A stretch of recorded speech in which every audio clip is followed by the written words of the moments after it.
इफ्तार से कुछ देर पहले एक सेब लेकर आटे में डाल दें या फिर मैदे में डाल दें। जी हाँ, आज ना प्याज के, ना आलू के और ना ही किसी और चीज़ के पकोड़े बनेंगे। आज बनाएंगे सेब के मज़ेदार से पकोड़े। आज आप लोग एक सेब का कमाल देखेंगे जो कि इफ्तार में काफ़ी ज़्यादा हेल्दी पकोड़े साबित होंगे। आप लोग खाकर खुश हो जाएंगे। तो सबसे पहले एक प्याली हम मैदा लेंगे, उसमें हस्बे ज़रूरत चीनी डाल दें जितना आपको रिक्वायर्ड हो। 1 टीस्पून बेकिंग पाउडर डालेंगे, एक अंडा डाल देंगे और तमाम चीज़ों को अच्छी तरह से मिक्स कर लेंगे। टैप वाटर लेंगे, थोड़ा थोड़ा सा पानी ऐड करते जाएंगे और एक मज़ेदार सा बैटर रेडी कर लेंगे।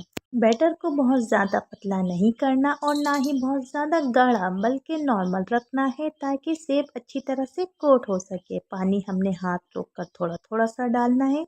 अस्सलाम वालेकुम माय यूट्यूब फैमिली, कैसे हैं आप सब। उम्मीद करती हूँ आप सब बिल्कुल ठीक होंगे। अल्लाह पाक आप सबको अपने हिफ्ज़ अमान में रखे, आमीन। एक बहुत ही प्यारा सा सेब ले लेंगे। एप्पल के हमने इस तरह से टुकड़े करने हैं, बीच में से गोल गोल कट कर लेंगे। एक फ्राइंग पैन में ऑयल डालेंगे। जब आप लोग सेब के ये पकोड़े बनाएंगे तो आपकी वाह वाह हो जाएंगी। आप इसको शाम की चाय के साथ इंजॉय कर सकते हैं, बच्चों को लंच बॉक्स में दे सकते हैं और अफ्तारी में तो कमाल की रेसिपी है। ऑयल को बहुत ज्यादा गर्म नहीं करेंगे, नॉर्मल गर्म करेंगे ताकि पकोड़े ना जलें। सेब के एक एक पीस को हम कोट करेंगे मैदे में। अच्छी तरह कोट करने के बाद फ्राई कर लेंगे। जब आप लोग सेब के ये पकोड़े बनाएंगे तो रिजल्ट देखकर खुद हैरान रह जाएंगे। इतने बेहतरीन पकोड़े रेडी होंगे कि आप लोग बाकी पकोड़ों को भूल जाएंगे।